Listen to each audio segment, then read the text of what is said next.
Hey guys, it's Jen here from Nails by Jen. Welcome back to my channel. If this is your first time to my channel, welcome to my channel. So today's video is going to be a watch me work video, but it's going to be a little bit different because I'm going to actually just hang out with my client and chat with her. We're going to talk about her weight loss journey. We just had kind of started talking about it and I thought, why not film that and just let people kind of into her appointment and how things go while I'm doing her nails. So if this is something you're interested in, stick around, keep watching. As always, don't forget to click that like and subscribe for me. If you have any questions or comments, leave them in the comment section below, and let's get started.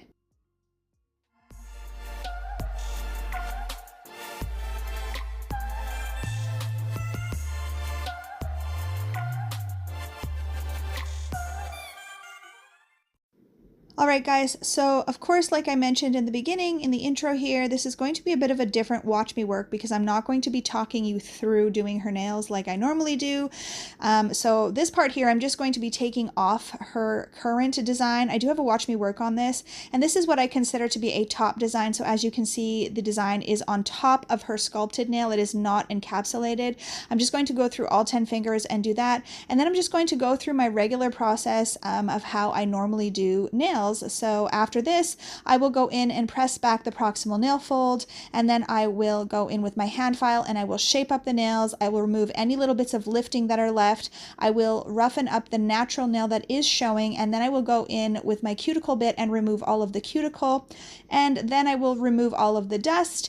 I then will apply 2 coats of the Young Nails primer before I start applying my acrylic. I will go through and apply my acrylic, and then we will get into the design, and this design is going to be a very sparkly iridescent set. It's very, very simple, and you guys will see all of the colors and the glitters and everything that I use towards the end of this video. Okay, let's start off with how long have you been coming to me, first of all? Oh my gosh. Okay, so I started coming to you in 2011. Oh my goodness. 2011, that's it? Yeah, 2000. It might have even been I feel early like 2010. It was longer than that. Yeah, it's been quite the relationship. My longest relationship. We have been through a lot together. We have. We have been through a lot. Okay, so tell me the #1 contributing factor do you think that has helped with your weight loss journey? So for me, it was all about learning how what I put into my body is like the ultimate form of self-respect. So if I want to have others treat me with respect, but I can't even put things in my body that are going to actually nourish my body and fuel my body, how can I expect that or demand that from somebody else? You know what I mean? Good call.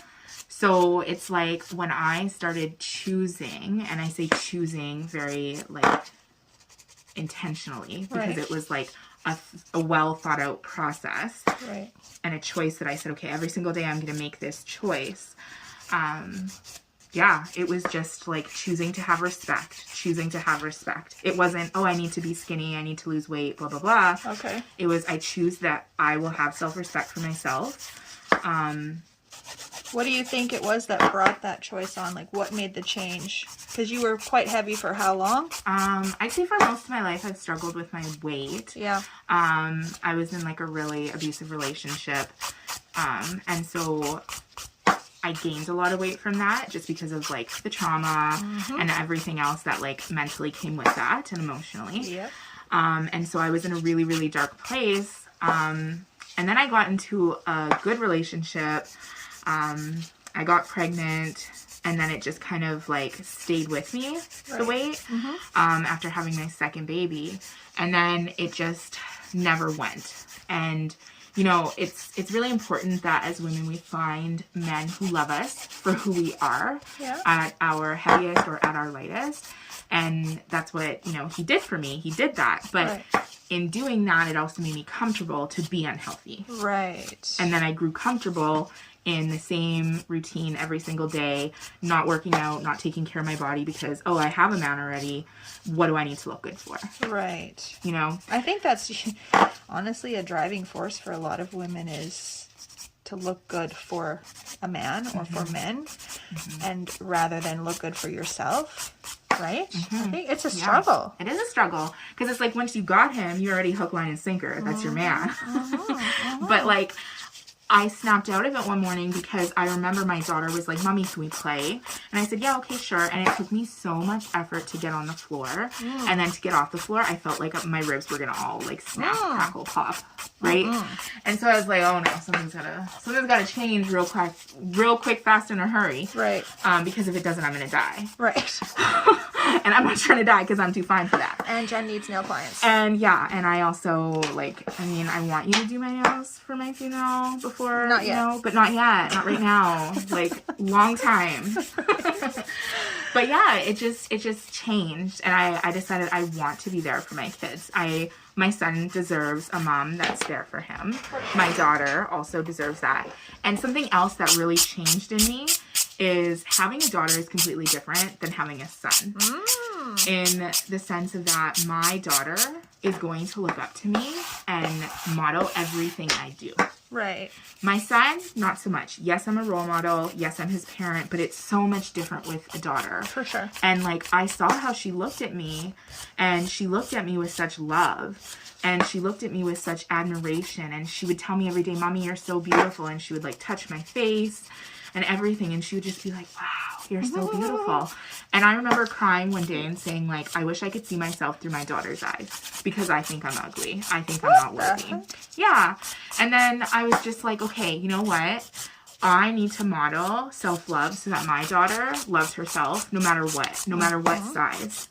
Because there's health conditions. We can have health conditions that make us gain weight. You know what I'm saying? Sure. Things are out of our control, and I don't ever want for my daughter to think that she's less than of a woman because she's 400 pounds or whatever, right? So yeah, I just really started trying to make choices that would change that, and in a positive way.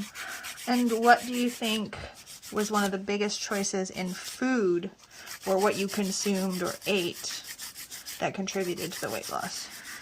Cutting out junk food, cutting out Starbucks, but not really completely cutting it out though, but like cutting it out so it's like, something that I can control, right? I can have Starbucks. Like, any person can have Starbucks, but it's what kind of things are going into that drink. Right. So, like, for an example, I would drink probably anywhere between 4 to 5 venti green tea frappuccinos, which are literally... a day. Which are literally probably anywhere from, like, 600 to 800 calories, and that's not counting the sugar. And then I would eat on top of that, and I would eat fast food. And it was all about convenience. So being a therapist, right? Like, I was at a whole bunch of different places, meeting with a whole bunch of different people. And so it was really important that I could have something very convenient, and fast food seemed like the best alternative. Right. Because I didn't understand how to meal prep. You know, they say that stuff on Instagram and they post it on social media and on the news and on TV shows. Oh, I meal prep this, but nobody taught me that. Right. How am I supposed to wrap my mind around something I don't freaking get? Right. Like, what the hell are macros? And it does take time. You have to take the time out to do that. You have to plan for that. So if you're not used to doing that, it can be overwhelming and you don't know where to start. Yeah, exactly. And so, like, for me, I said, okay, this is what I need to do, because I am a one thing at a time type of broad. Right. Like, if I try and do too many things, it's going to end up a disaster. Right. So I said, okay, for 1 year, well, actually, I started and said, for 3 months, I'm going to go to the gym. So for 3 months, I went to the gym, and I liked it. And I didn't feel like I was, like, being laughed at or anything. No? And then it turned into 6 months, and then it turned into a year. Okay. So then at a year, I finally weighed myself, and I had only lost 20 pounds. And I was so pissed. Right. I was like, what do you mean? I've been in this gym literally 4 times a week, every single week, and only lost 20 pounds. Right. And my trainer said to me, well, I hope you realize that the weight loss journey is 20% exercise and 80% nutrition. Yes. And I said, well, why couldn't you tell me that at the beginning? Right. And he was like, I did, and you didn't listen. Oopsies. And I was like, oh, my bad. I probably didn't hear you over saying no more Starbucks. Right, so... right. What? No more chicken wings? Okay. Yeah. Well, I can't hear that. Let's just do that out. Let me just do some squats. Yeah, exactly. Let me just go over here and walk on this treadmill and listen to music and like sneak in chips and chocolate bars and whatever. So yeah, after that, I got frustrated. And you know me, when I get frustrated, I'm going to blow. And I blew in a way that turned into, I'm going to try something that is going to change the way I eat. Right. And not only is it going to change the way I eat, it's going to change the way I think, and it's going to change the way I feel, and it's going to change my actions and behaviors. Right. So, I had heard about intermittent fasting. Okay. And I had always said things like, oh, that's forced starvation. Like, that's called, like, being poor. Right. Like, right? Like, I had always said these things to kind of, like, make fun of it or mock it. Or... Like, you can't starve yourself for that long. You're going to die. You're going to die. And I would always make it, like, so it wasn't something that I would have to do. Right. So I would always say, like, oh, no, sorry. Like, I've been there, done that. It was called living in poverty. Right. Right? So I'd always make these comical statements that everybody would just laugh at and it would be acceptable. Until I realized that there was an actual art to fasting. So in March of 2021, I started my first week of fasting. And when I tell you, Jen, I was the capital B? I was the capital B of Regina, like at that point in time, like probably all of North America. Right. I did 16 hours of no eating and 8 hours of eating. Yeah. And when you think about it, I used my sleeping hours. So Yeah. I wasn't really even awake It to sounds eat. like a lot when you first start, because you're like 16 hours of not eating, but like you said, you're sleeping for, most people are trying to sleep for about 8 hours of that, right? Exactly. So I was like, oh my gosh. So the first week I went through real sugar withdrawals. Yes. I actually had to, and this is like embarrassing, but I'll admit it because I'm very upfront, real person. I went to the hospital because I was having a panic attack because I could not have Starbucks. Right. And the nurse was like, well, this is something you're choosing to do. And I was like, you need to shut up. I'm 415 pounds. You cannot tell me what I need to do. Like, I can have Starbucks, I know, but I need you to talk me through this. Right.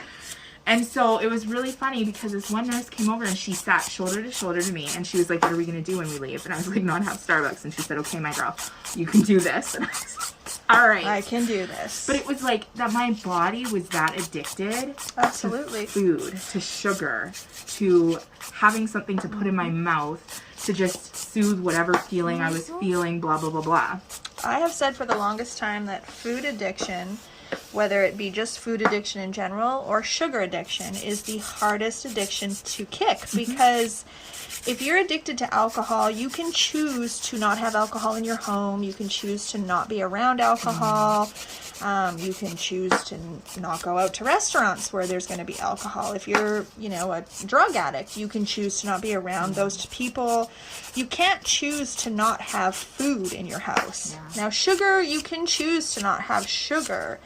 But food in general, when you're a food addict, you can't not have food. I can't say, well, I'm just not going to have food in my house. And when you're a food addict, I feel like it's not necessarily that you're addicted to a specific type of food. If you're a food addict, you'll eat anything. You'll eat anything. Yeah. And especially when you'll overeat, And especially when you couple that with like a person who's experienced a lot of trauma like I have. Right? So the food was kind of something that would help me cope. Yeah, it's comforting.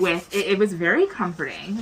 Like if I was feeling really bad or experienced something really like upsetting, I would just go to Starbucks and my dopamine level, absolutely, and that my sugar would just shoot it's up like and I feel crack. Great. It was legit crack for me. Like when I have coffee, because I don't drink coffee.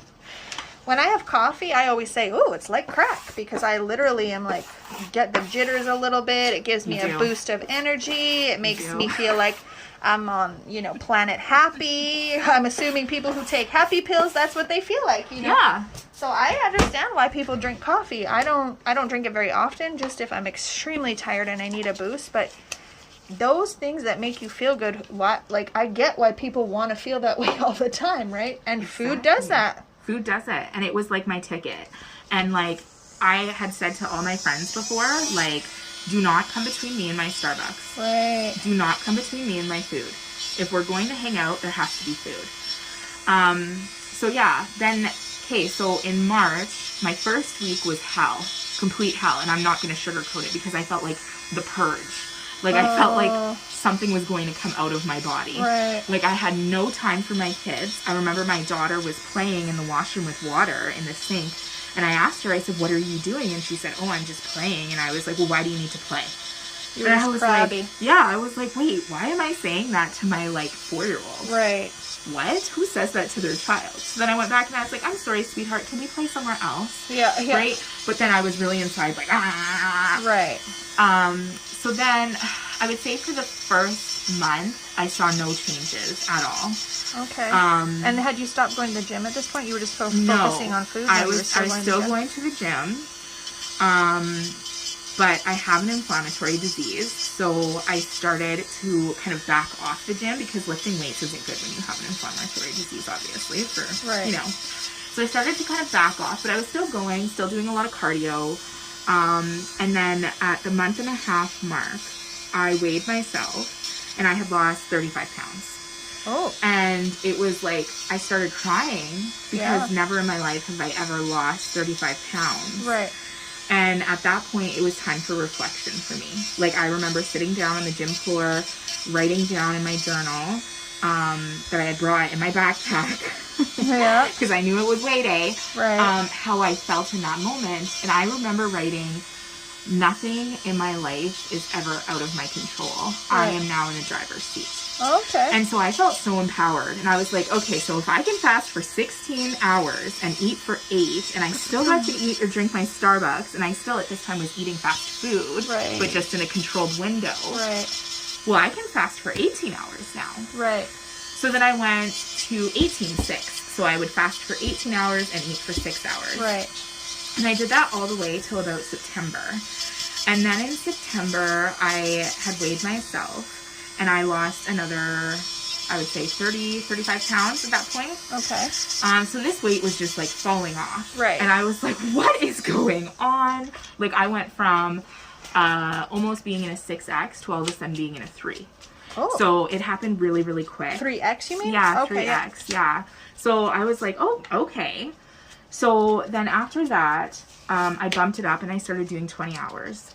And I did 20 hours of fasting and only 4 hours of eating.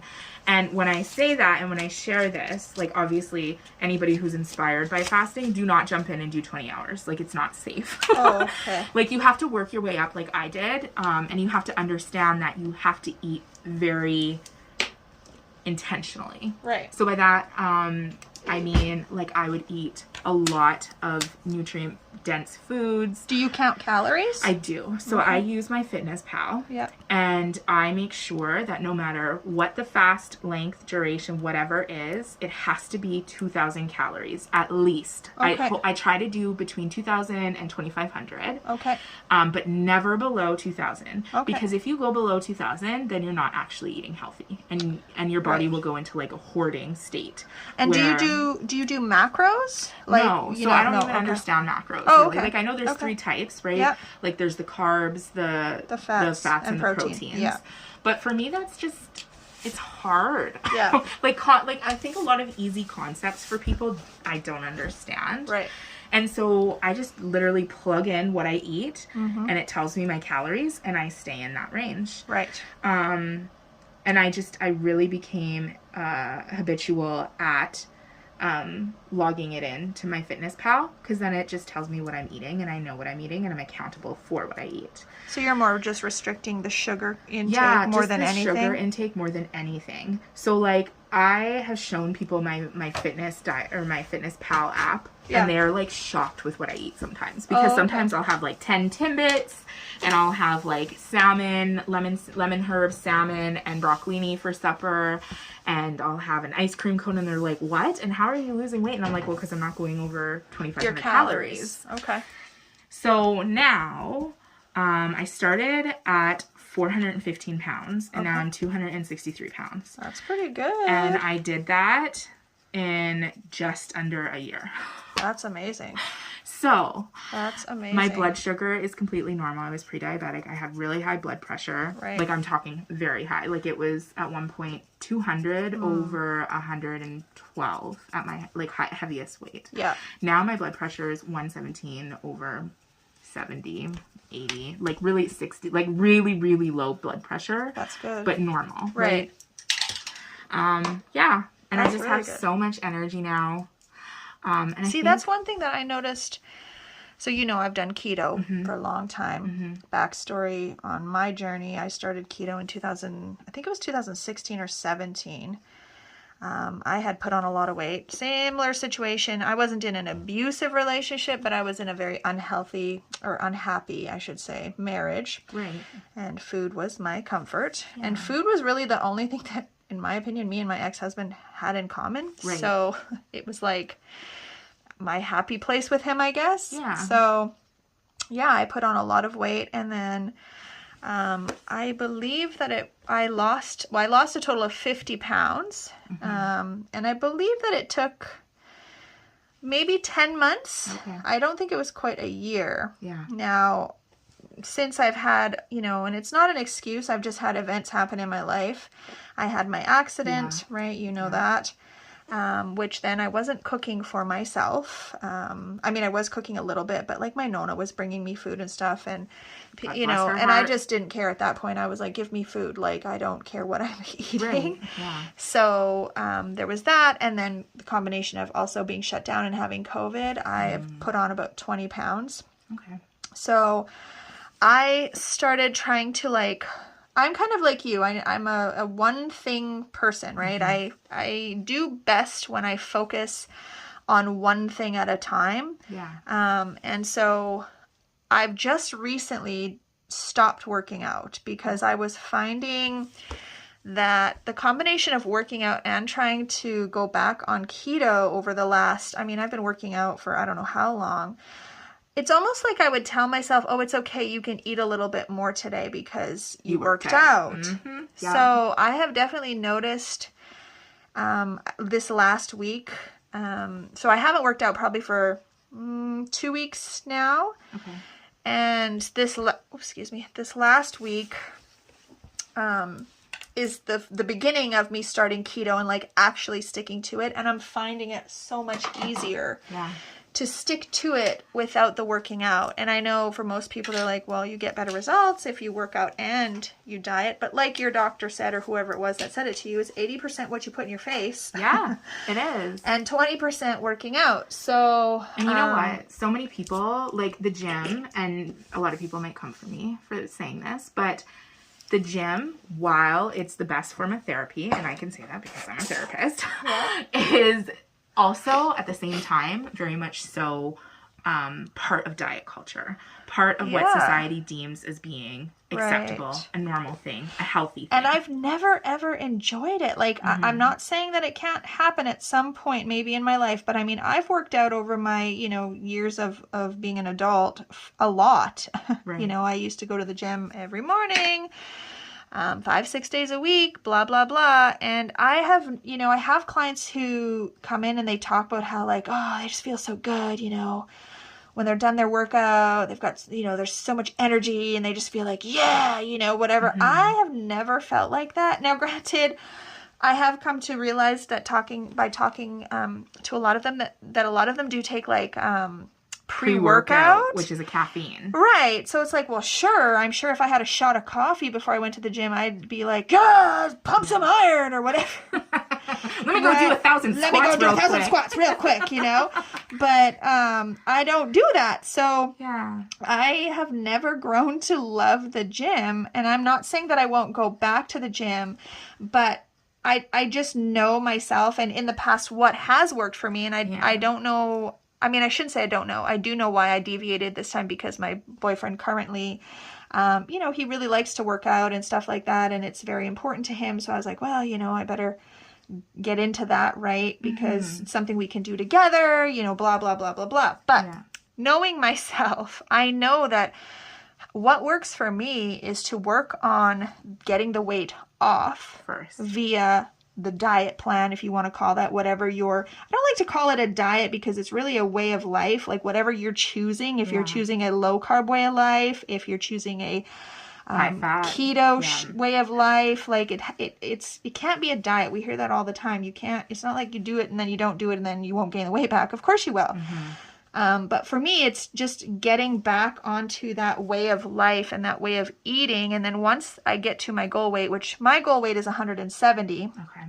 I just weighed this morning. I'm actually 181. So I have lost 9 pounds. Yeah.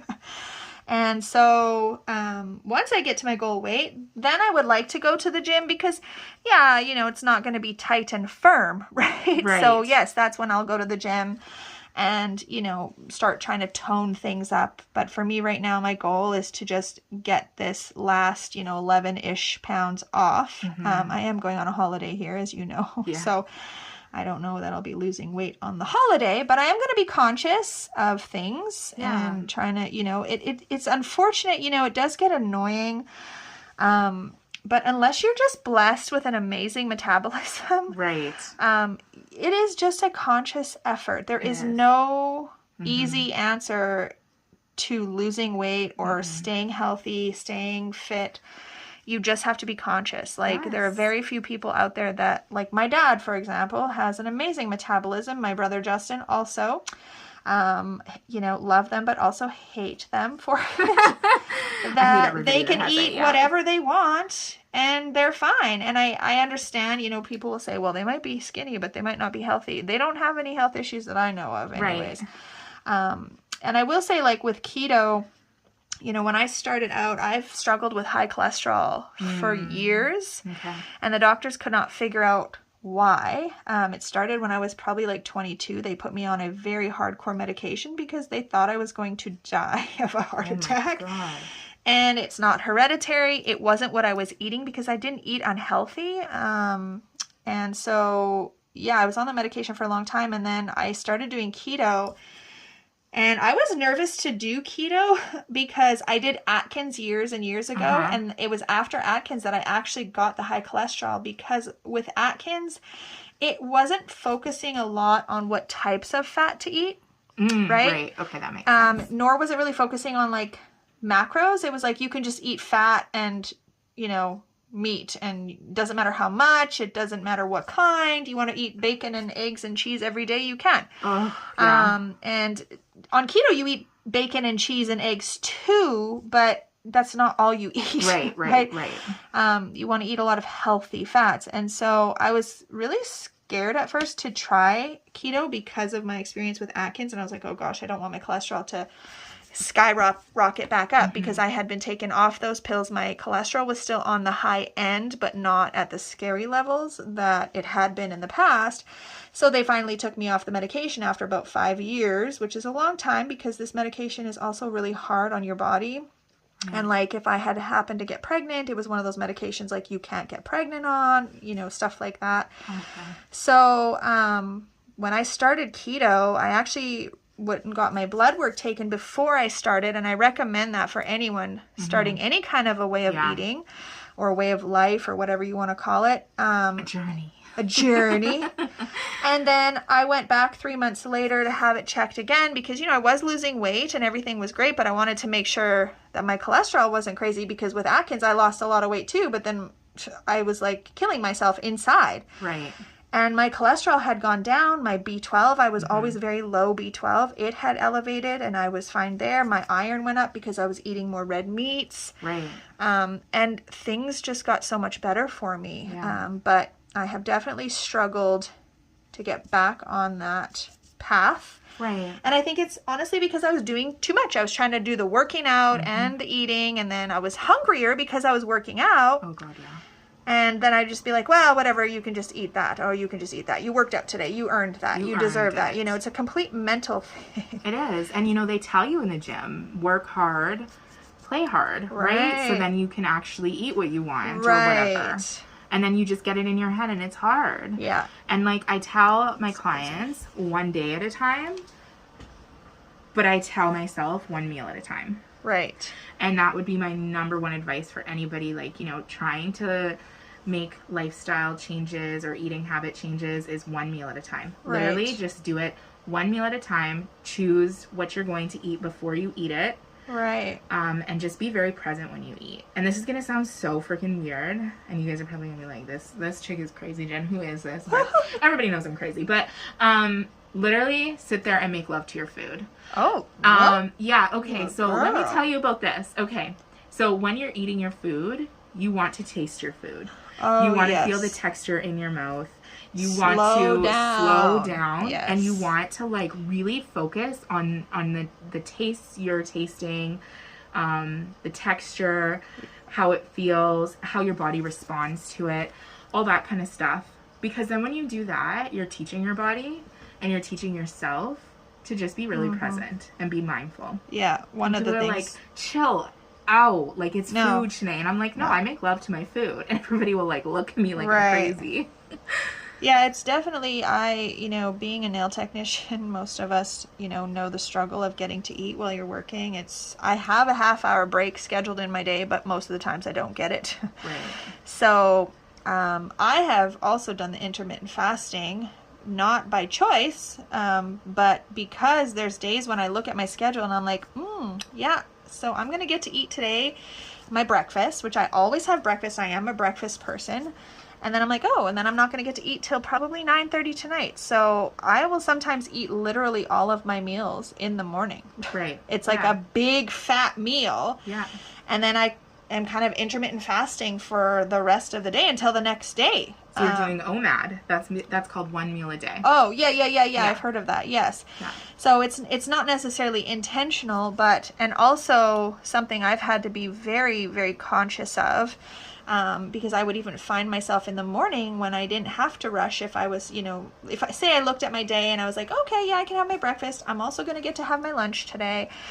And I would make my breakfast, which I love to make like omelets. Omelets.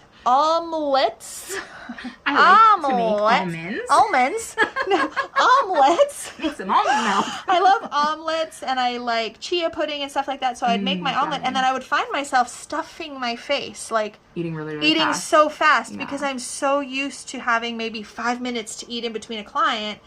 And I'm used to that. So now, like this week, that's one thing also that I've been trying to be very conscious of is eating my omelet and just taking my time and like actually chewing it, not inhaling it, and tasting it. So you're making love to your food, is what you're saying. Yeah, I suppose I am. So now you're At gonna think least about I'm that every making time. love to something. To something. We got this up in here. Yeah. So Yeah. like I think that's also a big thing. Like is definitely slowing down. And when you eat fast too, I feel like it just causes like indigestion and like you belch more because you got a bunch of air in your I belly. feel like a dinosaur is coming out. Yeah, like Yeah. it's not good. And I get that sometimes you just have no choice, but I think you get used to doing that in some circumstances, and then even when you don't have to, you're doing it. Right. Like my youngest brother, he eats very fast, and I think it's just it's a habit. He does it when he doesn't have to. Yeah. So it's the same kind of thing, but yeah, it's definitely a struggle. Losing weight is such a struggle. And like okay, so I forgot to add, because it's important to note that I too stopped going to the gym. Okay, yeah. In October, just because it was just getting too much with my inflammatory disease. And I just said, you know what? I just want to focus on really starting to hunker down on this fasting because it's working for me and I'm feeling really great. And I'm just going to maybe do light cardio once in a blue moon. Okay.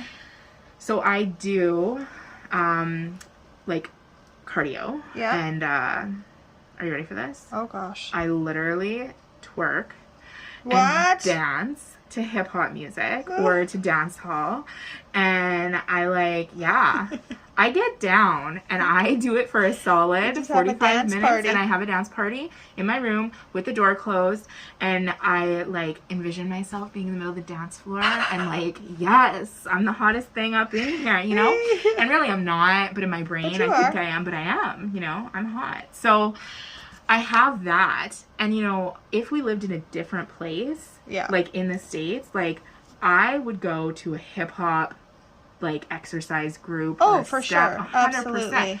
Granted, I don't snap my ankles because they be moving really quick down there. I'd topple over and take somebody out.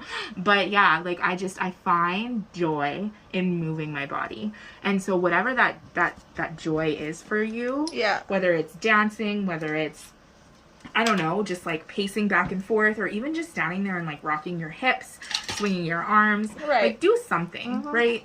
And I think that was like the game changer for me, was learning that I can be present, I can do cardio and make it fun, and it didn't have to feel like that punishment of going to the gym, because I felt like I was punishing my body ultimately. Yeah, I hate it. Honestly, I will say, like, I shouldn't say hate. Hate is such a strong word, but I really just didn't like going to the gym. I did not, and like, you know, when I'm a person who has to go in the morning, like, I'll not go if I have to go at freaking 10 o'clock at night or 6 o'clock at night after I've worked all day. So I, you know, be getting up at 4 o'clock in the morning. That's crazy. That's commitment. Getting ready, you know, because, you know, I have to do some things around here before I leave, and then, you know, go to work after too. And I just didn't enjoy it. I never enjoyed it. To be honest, I feel better now not going to the gym and not having that stress of like, okay, you got to go to the gym. And if you don't, you know, you start feeling bad about yourself or whatever. And it's like the opposite of what I feel like it's supposed to do.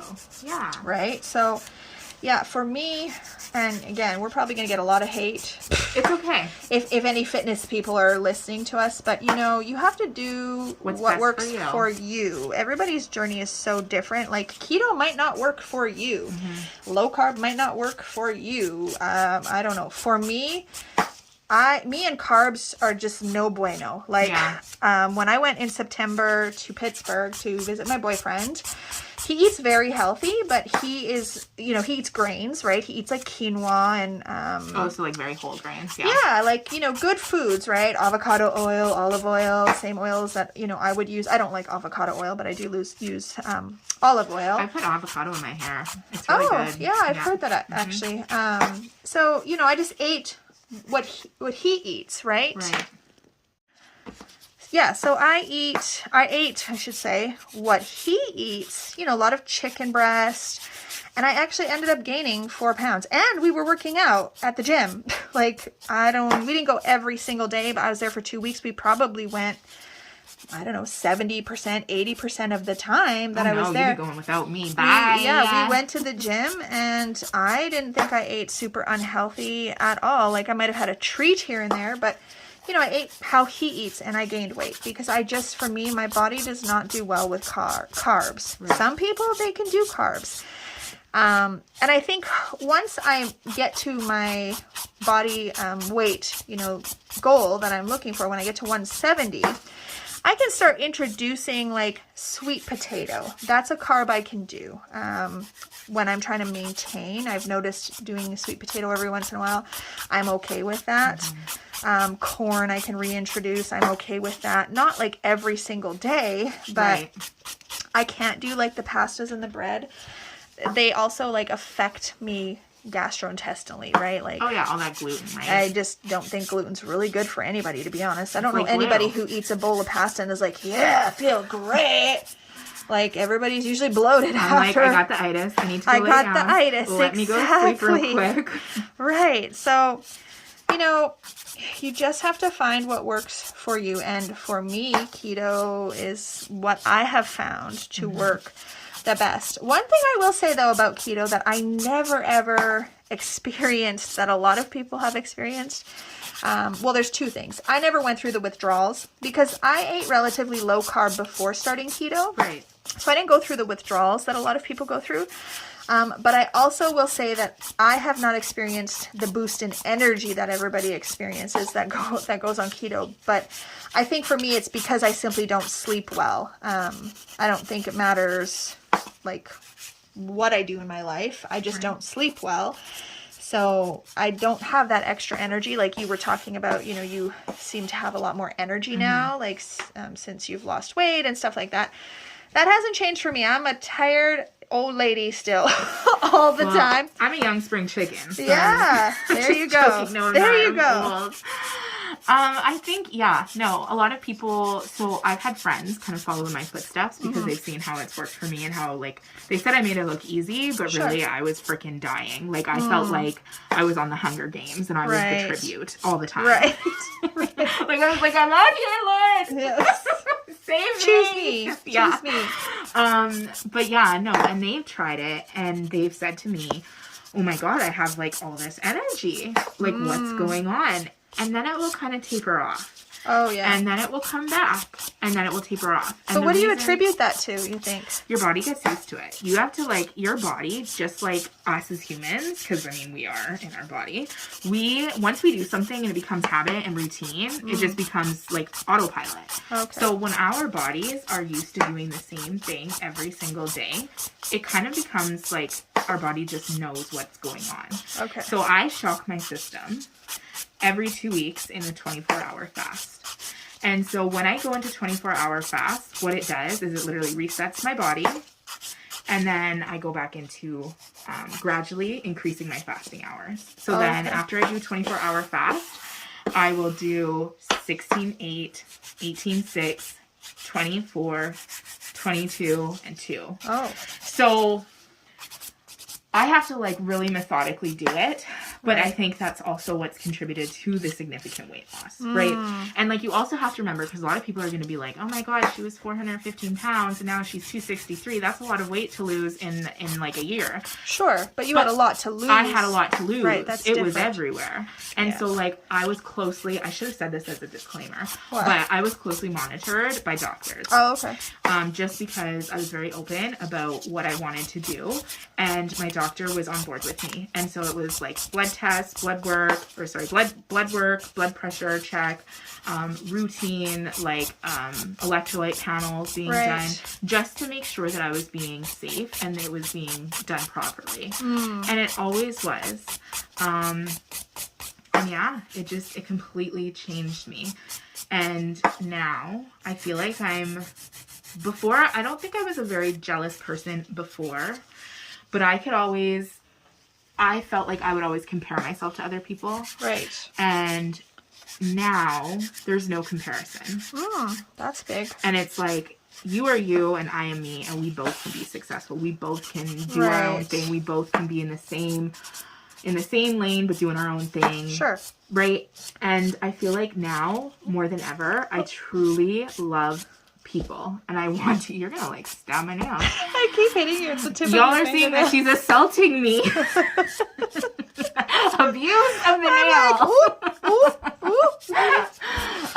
Which, by the way, is a Saskatchewan thing. We all apparently say, "Ooh, sorry." And Americans are always like, sorry, or no, sorry, and we're sorry. So yeah, no, I'm just like. I really, really love people now. And when somebody asks I really love people now. Yeah, like, sometimes I love, like, not everybody. Well, because you're in a better place. Yeah, because I'm in a better place. Right. And it's like, before, I would be like, no, I hate everybody. I only like animals. Right. And Jen. And Jen. Right. And my kids. But, like, now it's like I truly can look at people and see how beautiful every single person is, and that we're all individuals. And if somebody came to me and said to me, can you support me? I don't even know you, but I'll support you. Right. What do you want to know? How can I help you? Right. Right. And it's not about somebody out. This woman is, like, poking me. This is the most action I've got ever. I don't know what is happening on this hand. Why I'm, like, struggling. Oh my God, sorry. But yeah. Oops, sorry. Oops, sorry. But now it's like, if you came up to me and said to me, Shanae, I want to join you in fasting. Yeah. Can you teach me the way? Can you teach me the ways? I will show you the ways, my young Jedi. Yeah. You know, like, I'm really open to helping other people because I'm in a different place, and I don't see anybody as my competition anymore. Right. And, like, I just think it's so empowering when you find your own stride, when you find your own foundation, and you work at it, whatever it is. For sure, absolutely. It helps big time mentally, right? Oh, you have to feel good about yourself, and it's such a cliche, you know, you have to love yourself before you can love anybody else, but I mean, it's true in a sense. I mean, I think you can still love other people if you don't love yourself. Yeah. But yeah. I feel like for the most part, you're just not in a good space, right? Like, everything was dark. Like, I remember thinking, and like, I would be in sessions with clients and they would say things like, the world is so dark around me. It feels like a dark cloud is over me all the time. And that would literally resonate with me because I felt like, holy crap, I'm in a dark place too, right? Like, I get how you're feeling. Yeah. And there was no positive. There was no happiness. Right. Like, I'd be only happy for the moment. I wouldn't be actually deeply and genuinely happy. Mm-hmm. And so people would always say to me, well, do what makes you happy. And I'd be like, well, what's that supposed to be? I don't even know what makes me happy. Right. Now I can confidently say what makes me happy is getting up every single morning and knowing that I'm still going through with this fast and just sitting in the silence and listening to my body doing what it does best, and that's keeping me alive. Yeah, because you've accomplished goals, right? Yeah. It's very frustrating when you're working out or you're doing, you know, a diet or whatever, and you don't see the results. But I will say, when I first started my keto journey, I didn't have a goal per se. I maybe had a goal weight, but I didn't have a time frame in which I wanted to reach it. Right. For me, it was like, you know, I don't have an event or anything going on that I'm like, oh, I need to lose 20 pounds by whatever such and such date. I just set out to start this journey and see what happened. And for me, I think honestly, the slower weight loss was better weight loss, because it's not necessarily, in my opinion, I'm not a doctor, but in my opinion, it's not necessarily that losing weight fast is bad in the aspect of your body. Like, it's not going to hurt your body that you lose weight fast or slow. But I think the concept is basically, if you're losing weight fast, you're probably on something or using a diet or using a method that is not sustainable. So that's why people say losing weight fast is not good. I don't think if I lost 20 pounds on keto fast that would be bad for my body, as long as I could sustain doing keto. And for me, like, I didn't lose the weight, I would say, super fast. It's not like I lost 30 pounds. You know, some people will say, oh my God, I lost 20 pounds in the first month of doing keto or whatever. I don't feel like, just off of memory, that I lost it super fast, but it was consistent. I weighed myself. I am a person now, this is again something that might cause some controversy, but I am a person who weighs myself every day. Oh, me too. I wake up every single day, especially after I have a bowel movement, because I need to know. Yes, every day. If I don't weigh myself every day, and this was something that, again, contributed to my weight gain, in my opinion, while I was married, I never weighed myself. So you weren't aware? So I wasn't aware that I was, I mean, I could see it in the mirror a bit, but like, it wasn't honestly until one Christmas photo that I took with my ex-husband and my family at my Nona's house, and I was like, oh my God. Yeah, because the scale is a tool. It's not like your whole weight loss journey. It's a tool to make you aware of what's going on. So for me, I just weigh every day so that I'm like, you know, I know that, you know, if you eat French fries today, you know, most people will say, you don't see the weight tomorrow. It's going to take a couple of days for you to see the weight. But if I ate French fries today and tomorrow I gained a pound, it would be very conscious for me to be like, okay, so you did that. That's cool. We did that. That's done. But you're not going to do that again. Rather than if I didn't weigh myself, I might be like, oh, well, I already ate fries yesterday, so you know what? I'm going to order pizza tonight, right? Because I'm not being conscious of it. So for me, weighing every day, it is a positive contributing factor. Maybe for some people it's not, because it becomes obsessive and whatever, but for me, it's like accountability, right? Like, I'm very accountable to, and I also do it not to keep track of every single pound, but also to be aware of where I am at. Right? And it's not to be like, oh, you made a mistake and now look at the scale. Like, no. Absolutely not. It's, okay, this is my weight today. Cool. So if something were to happen to me, God forbid, and I had to go to the hospital and they said, do you know how much you weigh? I could tell them on a T how much I weigh. And that actually has happened. And I remember I had to go to the ER because I had a really bad allergic reaction. And they said to me, can you tell me how much you weigh? And I was like, I weigh 309 pounds. And she looked at me and I said, and I'm proud. And she was like, and I was like, and for you, I mean, you could blow over in the wind. But for me, this is huge. Like, I was a 415-pound woman. Right? Like, come on now. I took the whole damn bakery, not just the cake. Right? And she was like, I'm so proud of you. That's so good. And I just think it's really important to know where you're at. For me. I agree. Yeah. I agree 100%. I'm just going to show the people what I'm using on your nails today. So I've got some purple professional gel polish. You guys know I have quickly become a fan favorite. Oopsies. Oops, sorry. Of these guys. I love their gel polish. I get it at Canada Nail Supplies. This is a new one I've recently got, P2154. It's called So Sexy. It's perfect for Miss Shanae. That's right. I am so sexy. So sexy. So sexy. Then I've got some Kira Sky Glitters, SP204 Halo. It's just a chunky iridescent. I like it chunky. Right? These two, I honestly don't know where they're from, but I know Glitter Mix Canada has a couple. One of them is called Elsa, and I'm pretty sure it's very similar to this one. I just didn't pull, I already had these out, so I didn't pull the other ones out. Oh, I'm totally not in frame. I apologize, you guys, for that. Is that like from Frozen, Elsa? That's what it reminds me of. Yes. And then I've got some flakes, again, from Born Pretty. This one is my favorite. I get this on AliExpress. You can see it's almost empty. I'll try to link everything below for you guys because I recently had somebody ask me, what's your favorite flake? Because a lot of them will give like a green hue. This one is more of a blue, purple, pink hue when you put it over like whites or purples or pinks. It does have a green hue if you put it over black, but it is my favorite one. And then I just have this other one, and honestly, I just grabbed it and we're gonna wing it. So. And this name also represents me, so. Born Pretty, baby.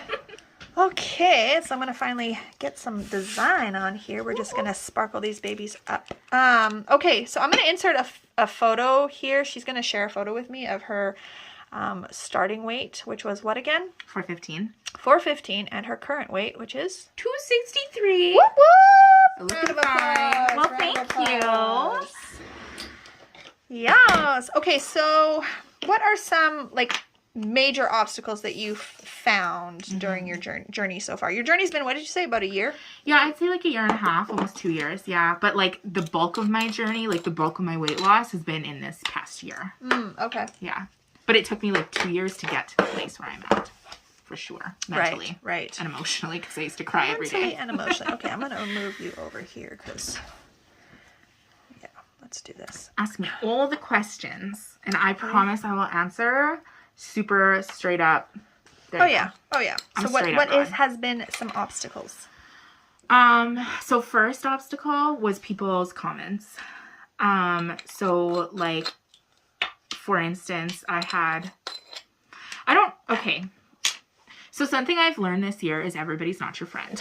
Well, and that's been a very hard. Ain't that the truth? It's been a very hard lesson for me to learn because I truly see everybody as my friend, and I want everybody to like be able to be friends and to be friendly with each other. And what I mean by the comments were, as soon as I started fasting or trying to, I would get comments like, hey, we're going out for pizza, or are you gonna come with us, or are you gonna starve yourself? Oh. And I remember being so hurt by those comments that I would go to my SUV at work and just cry, because it was like, I don't think you understand that if I do not lose this weight, I am not going to see my baby turn 18. Right. And so it was very personal. And I remember I had a coworker come up to me and say to me, why are you eating right now? Huh? It's 2:00. Aren't you supposed to be starving yourself right now? Oh my God. And I looked her dead in the eyes and I said, please do not watch what I eat.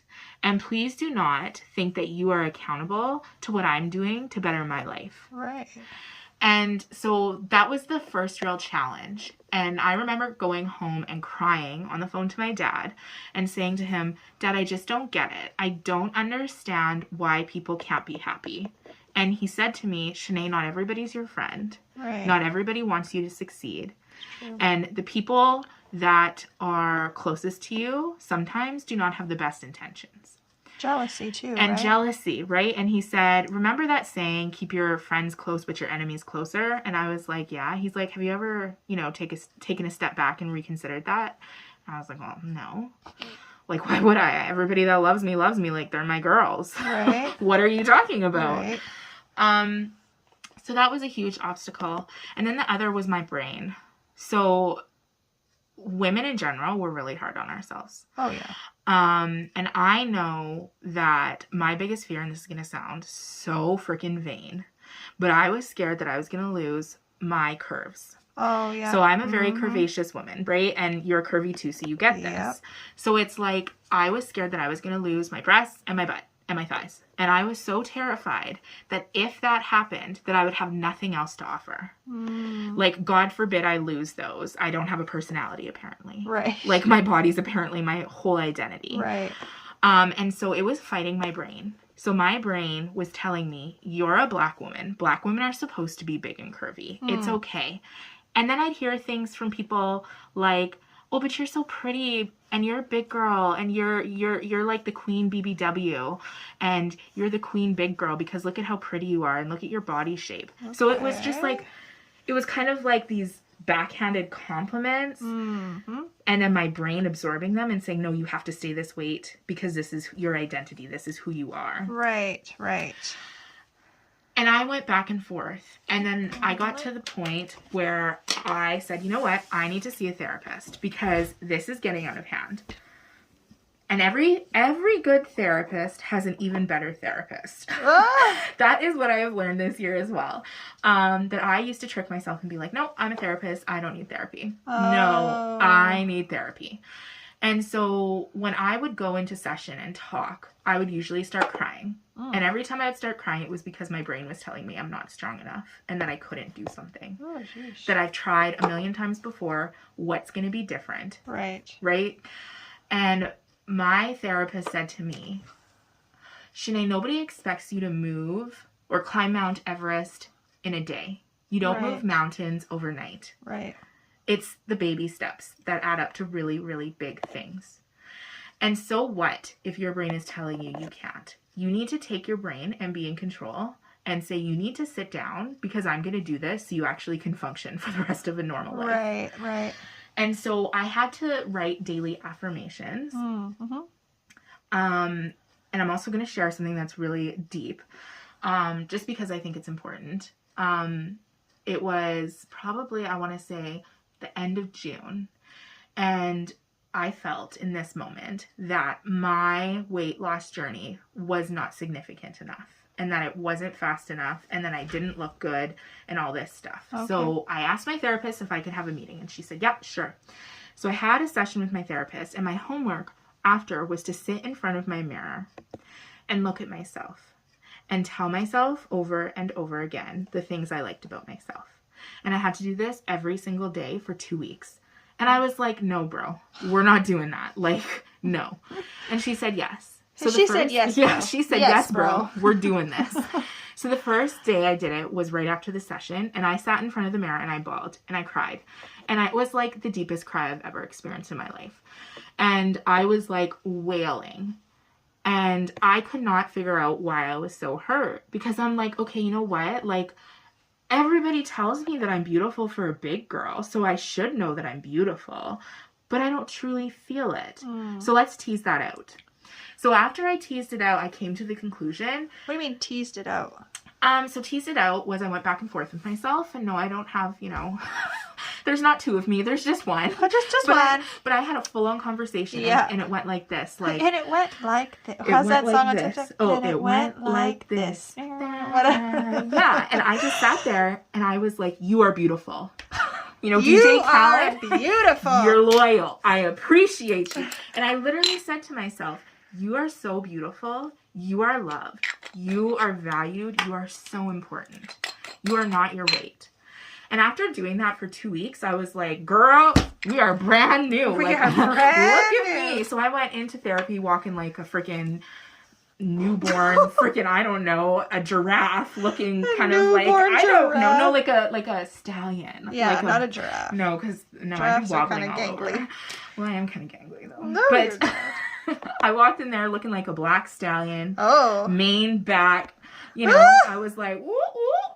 And she was like, okay. And I was strutting, and I had little heels on, and she was like, okay, heels, come on through. And I was like, yeah, I'm going to probably, like, my ankle's going to give out right now. So let me sit down. And she said, so what's up? And I said, I am beautiful. And she was like, why? Okay. And before, nobody in my life has ever said, why? Why do you think you're beautiful? Right. And I looked at her and I well, said, generally people don't ask that question, right? And I just looked at her and I stopped dead and I said, well, what do you mean? Why? Have you seen me?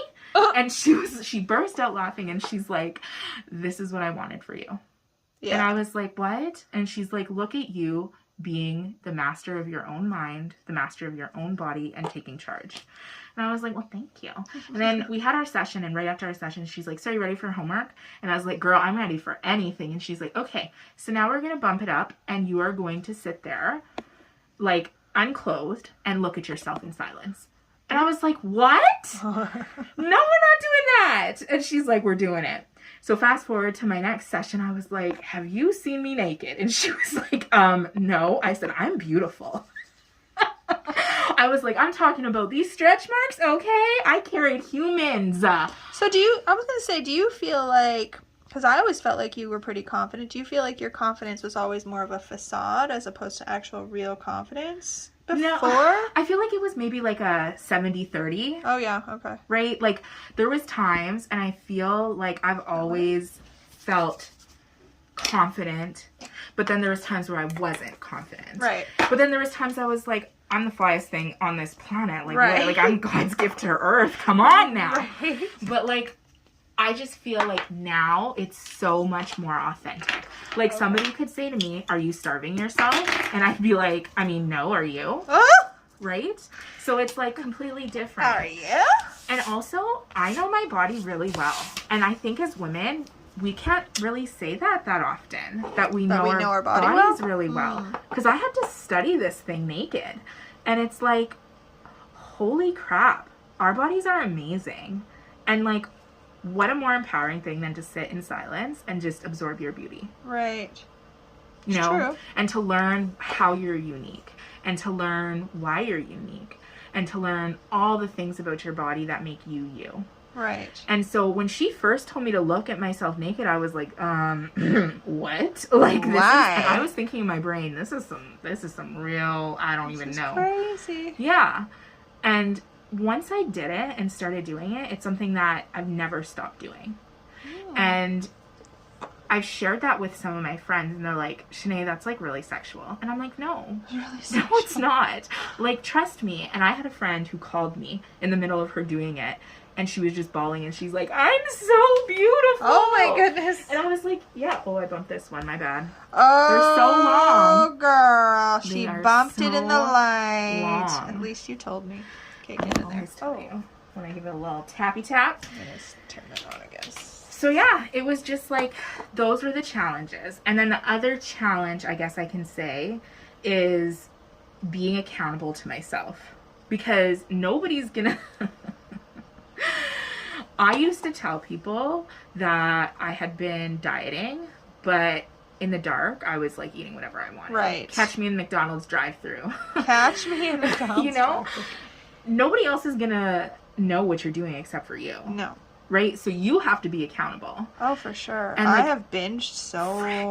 I used to do things like to hide from my parents my true like eating habits, because they've always been really, really healthy people and really like active people. Like, I mean, my dad was born in 56. Right. And he climbs mountains and like does all the things. All the things, snowboards, everything. He like snowshoes every morning at like 6 a.m. Oh, yeah. So I'm just like, okay. So for me, I used to eat, I would get a 12-inch sub and I would eat one half and then I would eat the other half in front of them, and my dad would be like, oh, I'm so proud of you cutting back on, right? And I'd be like, yeah, boy. But little did he know, I had already like wolfed down the other half with extra meat, might I add. Oh, so yes. Yeah, it was those kinds of things, that the accountability, the self-love, and the understanding that we are all created equal, but we're all unique. Yeah, for sure. right? And I know some people will argue and say, no, we're not all created equal, but I like to see every other woman as my equal. Yeah, it's definitely hard to have confidence. Like I've said before, talking about, you know, even women who are very confident, they can walk in a room and see a female who they think is skinnier or they think is prettier, and it might even hit them a little bit, right? So it's really hard to have like 100% confidence all the time. Yeah. And I do, you know, as much as you don't want to say, you want to say like, no, I'm confident. If you, no, not you. No, like that's what you want to say to yourself. Yeah, right? yeah. Or like, you know, I think there's this whole thing too. Again, I'm probably going to get crap from people for this, but I do believe you should love your body, right? I do believe that you should love your body, whatever, you know, you have to love yourself and all that kind of stuff. But for me, it's like I can accept my body the way that it is right now. But do I love my body? No, I would actually like to be thinner. Right. And that's not a bad thing either. No. But I can accept where I'm at. I don't hate my body. I'm not like self-loathing and like looking in the mirror and like, you're disgusting or anything like that. But I think that it's important that, you know, if you are, say, overweight, you know, and you do want to lose weight, that it's okay also, because there's all this like body positivity stuff out there, which I believe in. Don't get me wrong. Like, you know, I'm not saying I don't believe in body positivity, but I also feel like, you know, like for you, you know, you were struggling like with some health issues. Yeah. Right. So like as body positive as you were, or like you said, your, you know, boyfriend is, you know, very supportive and everything like that, which is great, but you stayed where you were. And so I think there's a fine line between, you know, also like people who are trying to maybe encourage you, you know, in your life to motivate you or whatever to lose weight for health and stuff like that. There's a way to do it that isn't pushy and negative. And it's also, you have to be that way with yourself, if that makes sense, right? So like body positivity, yes, love yourself, but if you also want to improve yourself, that's fine too. That's fine too, right? It's like if you want to do something, you want to go to school, right? You can love yourself at the level you're at right now, but you also want to improve, right? You want to do better. So yeah, I just, sometimes I feel like there's so much stuff out there about, you know, plus size women and love your body and whatever. And I actually, there was this lady that I used to follow. She's a plus size dance instructor. She's is she me? Because I can do some twerking. Yeah. I cannot remember her name. She's African American, really, really pretty. So me, basically. So you, yeah. And she's in videos and all these things. And I was following her on Instagram. Oh, Tabria. I actually don't remember her name at all. I can remember her face, but she did like a little video on Instagram where she was talking about this and how, you know, she gives off this, you know, persona that she's confident and loves her body, and you know, that's what she portrays. That's what her whole class is built on, is being plus size, loving your body, being sexy, having movement, being in videos and all that stuff. But she said she wants to lose weight. Like she would like to improve, you know, she does love herself and can accept herself the way that it is, but does she want to do better? Yes. Yeah.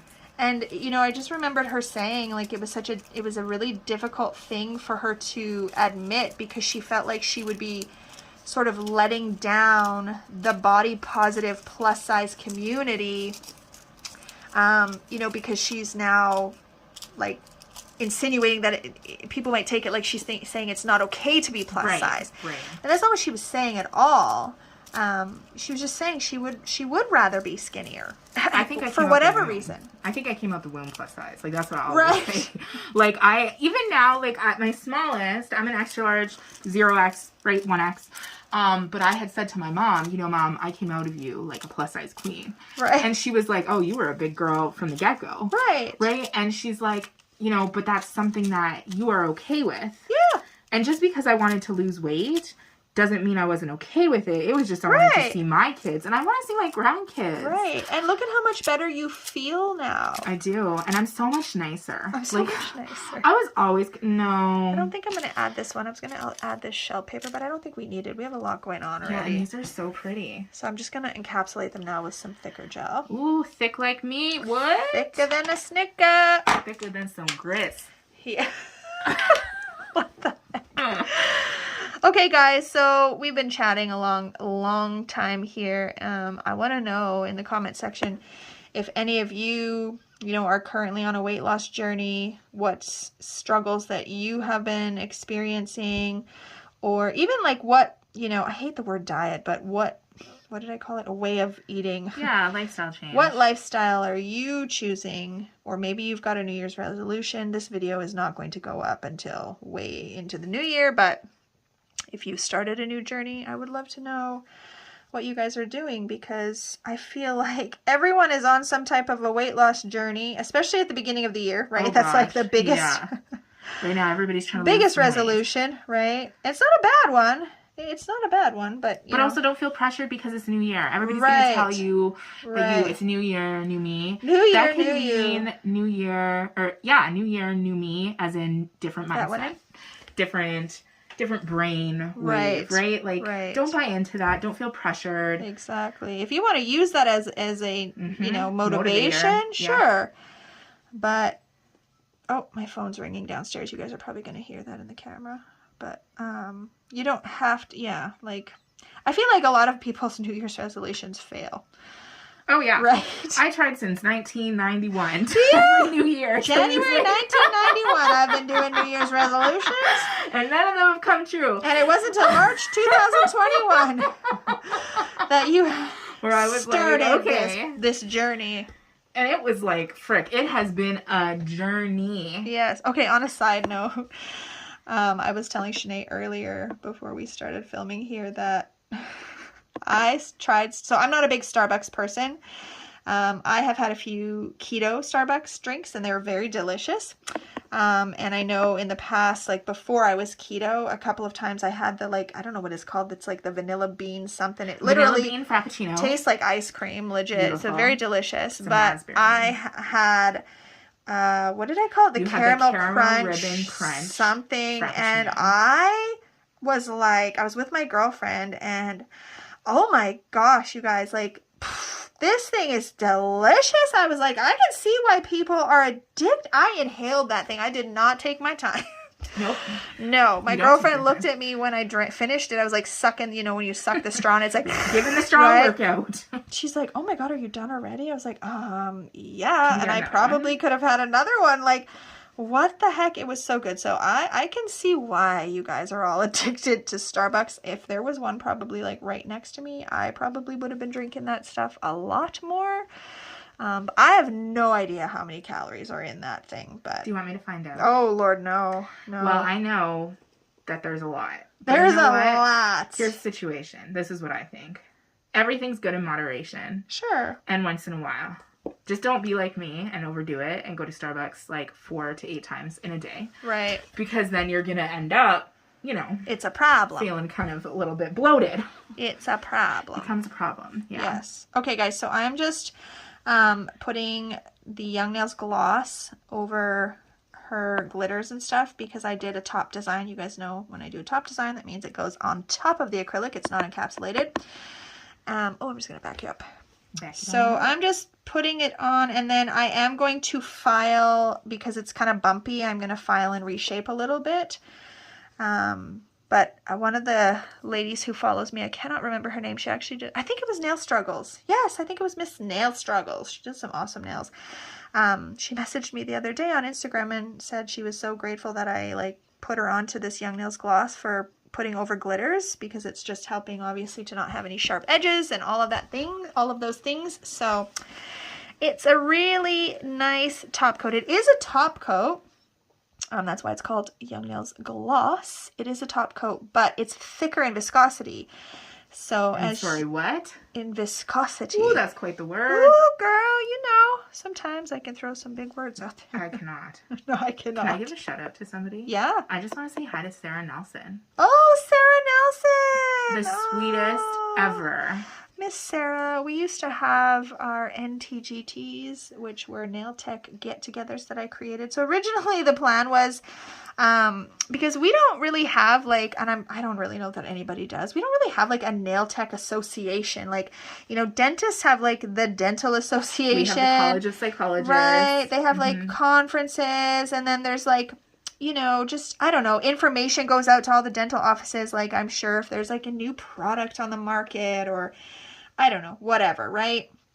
And we don't have anything like that. And so, I don't know, it was quite a few years ago now. I was thinking of like starting something like that. Let me be the president. Oh gosh. Oh gosh.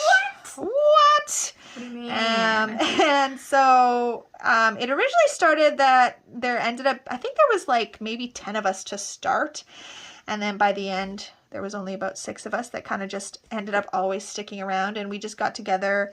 The first one I had at like a restaurant. And then the next ones we just had every 2 months. I think we got together, and we just did it at each other's house. And at that one, we decided who was going to host the next one. And it was really nice, but it really was just ended up being more of a, you know, girls getting together and just chatting. And we used to practice nail art and do all kinds of stuff. And then it just kind of fizzled out. People got busy. And so I would love to start it up again. But Sarah Nelson was part of the NTGT. She is one of my nail buddies here in Regina. So Shanae, how do you know her? I can't remember. My best friend went and got her nails done. Oh, there. yes. And so I would go and go with my best friend and sit there and hang out because Sarah's such a sweetheart. Yes, she is. And she's so freaking funny. Oh my gosh. She's hilarious. She is so funny. She's such a good mom and wife and all the things. So I need to I don't actually even know if she Sarah. watches my YouTube videos. I don't think she does. Sarah, you need to watch this. Can you tag her in this on Instagram so she knows? I will tag her on Instagram. Because I adore her. She is a kind human. She is, and she's a gel nail tech, and I give so much props to gel nail techs, because even right now, you guys, as I'm putting on this gloss, my right finger here, my pointer finger, has touched the gel somewhere, and it is literally causing me anxiety. My skin is crawling right now because I can feel the gel. I hate the sticking. Oh, don't touch. I was trying to get it. It's this finger. It's on my right hand. Don't touch me. Oh, I thought you were trying to like put more on me. I was like, oh, don't do it. Yeah. So kudos to all you gel girls, because I could not. I mean, I learned gel in school, but I am an acrylic tech. And Sarah's gorgeous. And so Sarah's gorgeous, by the way. She could be a model, by the way. So, I mean, also on a side note. Yeah. Also on a side note. Yeah, this was fun. I want to know, you guys, if you enjoyed this video, like, oh god, I sound like a family girl. Like, if you really like this video, like, comment, and subscribe. Comment. Let me know in the comment section if you liked this kind of a watch me work where we're like chatting and talking about, I don't know, we got pretty deep on some stuff, but I feel like a lot of my ladies, I mean, we get deep in here. Well, real deep. You know, and if they have any questions for me or want to hear anything from me, we can do another one. And if they have specific stuff they want me to talk about, we can. Because, you know, I am an open book. Yeah, it'll be 4 weeks before Shanae is back here because I am on vacation. Yeah, and I'm going to be in my bed. I'm going to be in my bed. And I'm not going to break a nail because then I won't know what to do. No, you are not going to break a nail. I haven't really broken a nail. Just jinxed it now. No, I will not break a nail. Knock on wood. Pray to the nail gods. Look at, they're so pretty. They are so pretty. They're just so lumpy and bumpy right now. It's just like me. That thumb in. Lumpy and bumpy. Lumpy and bumpy, but I love it. In a good way. Oh yeah, talking about the curves thing. How you were saying you were scared of losing your curves. So when I originally lost all of my weight, I wasn't really overly working out. And I went out for lunch or breakfast with an old friend, a girlfriend of mine. And when we were walking to the restaurant, she said, "Oh my God, Jen, where did your butt go?" And I was like, it bothered me because I've always been known to be curvy. Right. And same thing with you. It was like I almost felt like I put 10 pounds on purposefully after that. Literally, I was like, okay, nope, I lost too much weight. Nope, I'm going to just eat a little bit, get back to 180.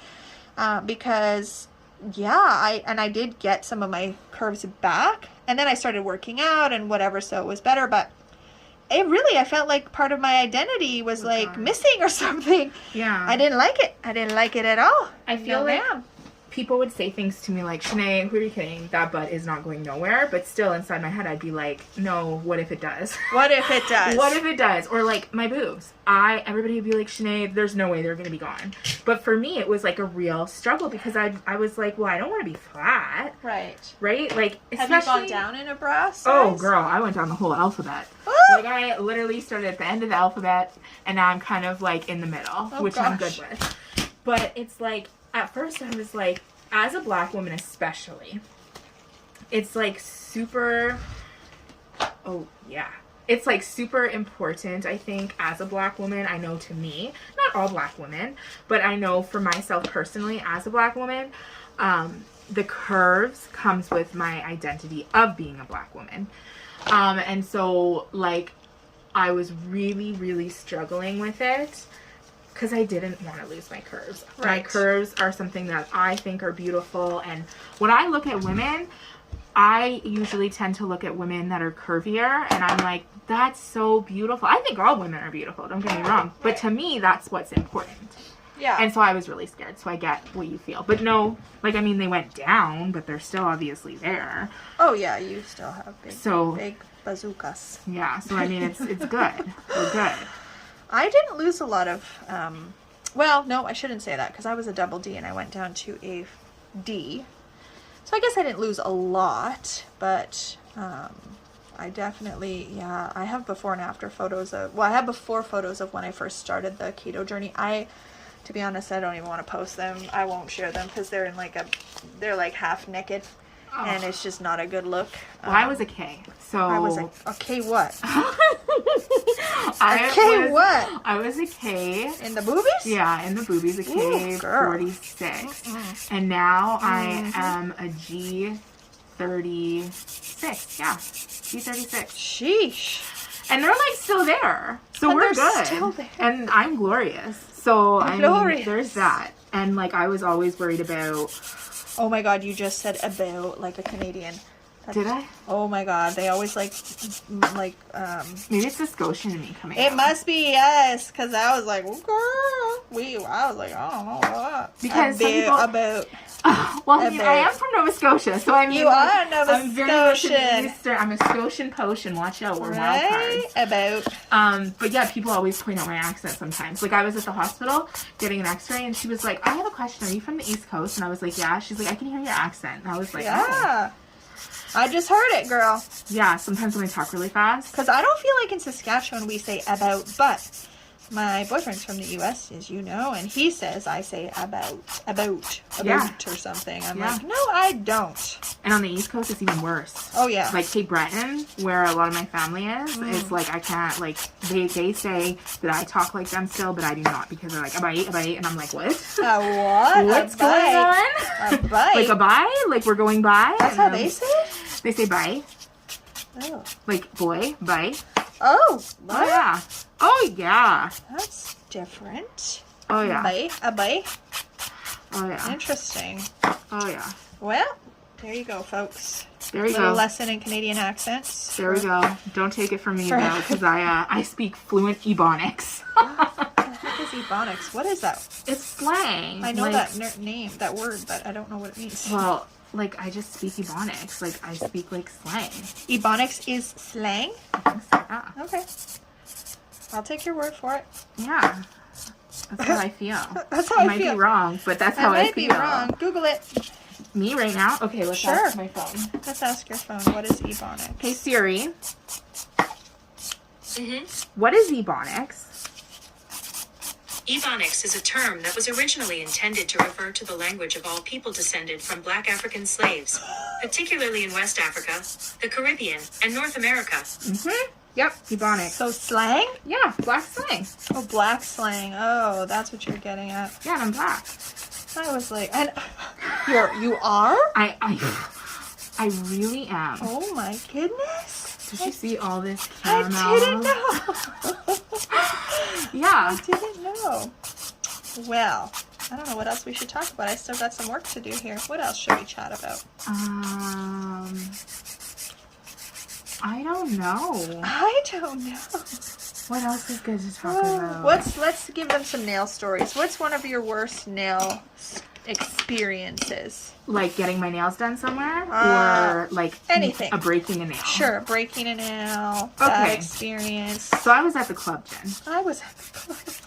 And I thought I was, you know, as a Jamaican woman, we like to jump off of things sometimes. Oh, my. And I thought that I was going to land, okay, and I was a big girl. Let's keep this very, very open and honest. I got up, okay, so does everybody know where Jack's used to be in Saskatoon? Probably not. Jack's in Saskatoon? So there used to be a bar called Jack's, and they had, like, this big box, and then on top of this big box, it was mounted to the floor, like screwed in. And on top of that was like a pipe to go to the ceiling. So it was like a water pipe. I don't know what I thought in my right mind was going to come of this. But I got on top of this freaking thing. And I started, and you know the song REX, bend over, bend over, bend over. Okay, so that song came on. I said, watch out, everybody. I'm going to mess y'all up real quick. I'm gonna hit you with the freaking grand slam slams. And so this was my first baby daddy, okay? So baby daddy number one. Numero one. I said to him, lay down. I'm going to jump on you. Oh, my gosh. And he was like, that's too much. Yeah, and I jumped on him from the freaking box. Oh, my God. But I missed. And when I missed, my hand was like this, and I broke all my nails off. Oh, my. Well, I was not your nail tech. No. Because I would have torn you a new... like, threw me out the window. I would have gotten so mad at you. But the worst break with you, I think, would have to be... Ooh, I don't even know. I know you had a couple bad ones back in the day when you were a little scrapper. Yep, always fighting. Oh, okay. The worst one was when Ayana. Remember when Ayana was a newborn and she was about to roll off the bed? Oh, when you went to grab her? And I went to grab her and my nail split, remember, right here? Yeah. And the blood shot out and I was screaming. And like, I was like, oh my God! Like, and I called you crying. And you were like, what's wrong, girl? And I was like, Jen, my nail. And I remember you were like, okay, well, we have to let it like heal. So is there any way you can like send me pictures, blah, blah, blah. So I bandaged it up until it didn't hurt. And then I came here and we cut it off. Yeah. And then we had to let it grow out a little bit. And then we were good to go. Then we fixed it. But it was a process. It was a journey. And I was so ready to not be a mom anymore at that point because I was like, you broke my nail. But she's super cute. I love her. She's worth it. She's so worth it. I'd do it again to save my little angel baby from falling off the bed. And then my worst nail experience was I went to a Topshop. Oh boy. And it was to get a pedicure because I was your client at this time. Okay. And I was like, I don't want to go to a salon because I don't want to book it in. It's just so inconvenient. Right. Blah, blah, blah. You know the drill. Oh, yes. So I went to this chop shop, okay? And I'm sitting there and they ran my water and had me sit next to this lady. Oh, gosh. So I'm sitting next to this lady. My feet are soaking. I'm already nervous because, God forbid, Jen finds out I went to a chop shop. Second, I hope I don't catch something and have to have my legs amputated. And third, I don't really know what's going to happen here. Right. So the woman is working on the lady next to me. And all of a sudden, she takes this tool and she, like, digs it under her toenail. And she said, oh, no, you have a fungus. Oh? And when she dug, pus started squirting out. Yep. No. Yes. And I got up.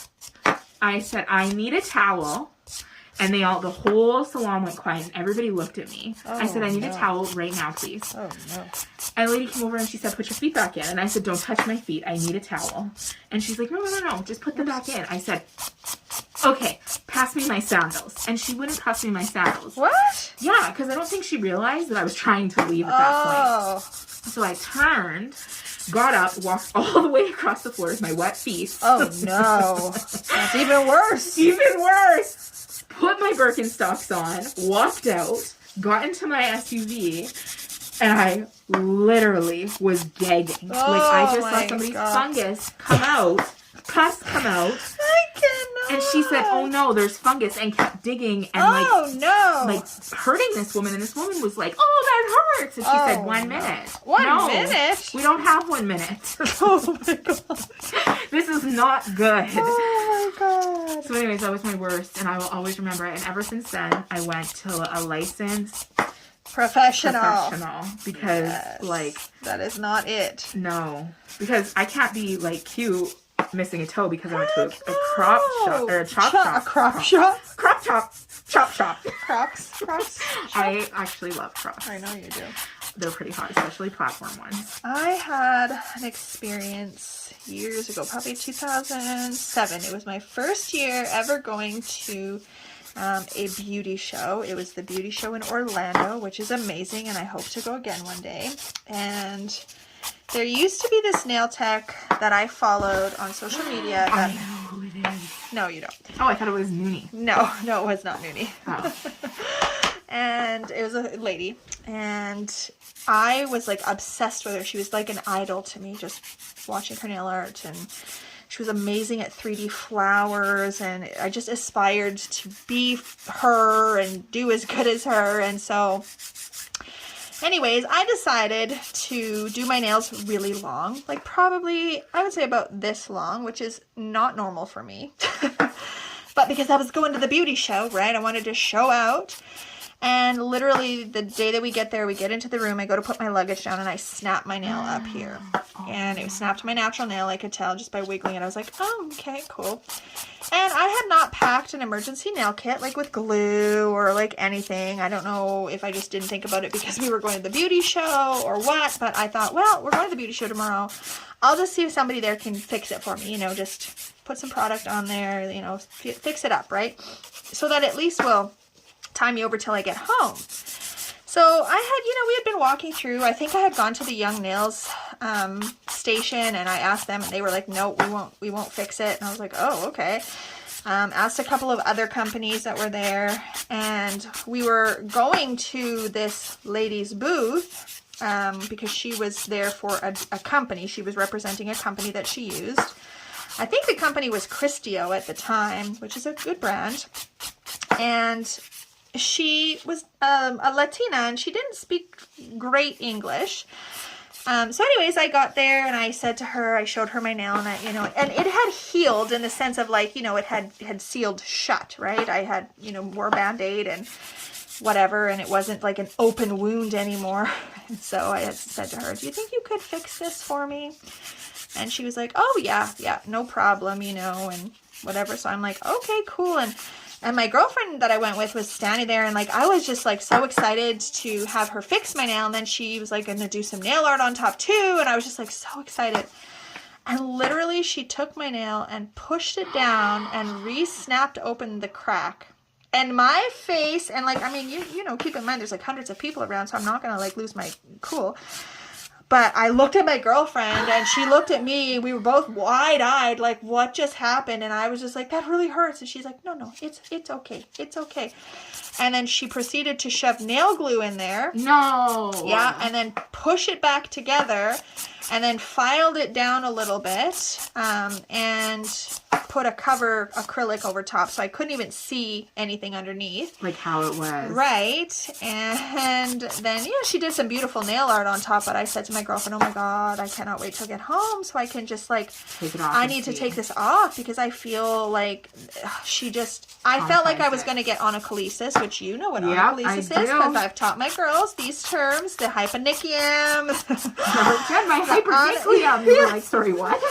Yes. So I was like, oh, I'm going to get onycholysis. I know that this nail bed is going to separate from the nail plate and whatever. And sure as heck, when I got home and took all of that product off, my nail plate was separated. I had really bad onycholysis. So I had to take that nail off. I took it completely off. I took all the product off.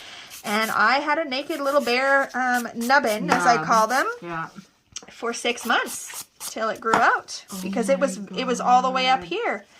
So that was Mike, and then I unfollowed her. I was so mad, and I was just so disappointed because in my opinion, I was like, as a professional, that's not how you fix a nail. Like, that's not what you do. You don't just re-crack it open and like, what the heck? And so, yeah, I unfollowed her from all the social media, and I was like, she's a fraud, I said to me. I was so upset, and maybe that's normal you know, wherever she lives or where she was from. I don't remember, but that is not normal where I come from. Right. So that was my bad nail experience. I've actually never been into a quote-unquote chop shop. I've never been in one. I remember going and visiting a nail tech many years ago. We kind of linked up on Instagram or Facebook or whatever it was, and I went and visited her in Florida, and she said she booked us pedicures, and she was a nail tech, so I was like, okay, cool, you know, and we had talked a lot about chop shops and just, you know, the industry and things like that, and so I was like, oh, awesome, like, that's so fun, like, I'm so excited, and it was a chop shop, and I remember, like, walking in there, and the waft of the smell, it just took me out. And like, I was like, you know, I was fully like prepared to be like, okay, because I didn't want to hurt her feelings or I don't know, upset her. So I was like, Jen, you just need to pray to the nail gods that you don't get fungus. You just, you know, you're going to do this for her and like, it'll be okay. Jesus is watching over you. You're going to be okay.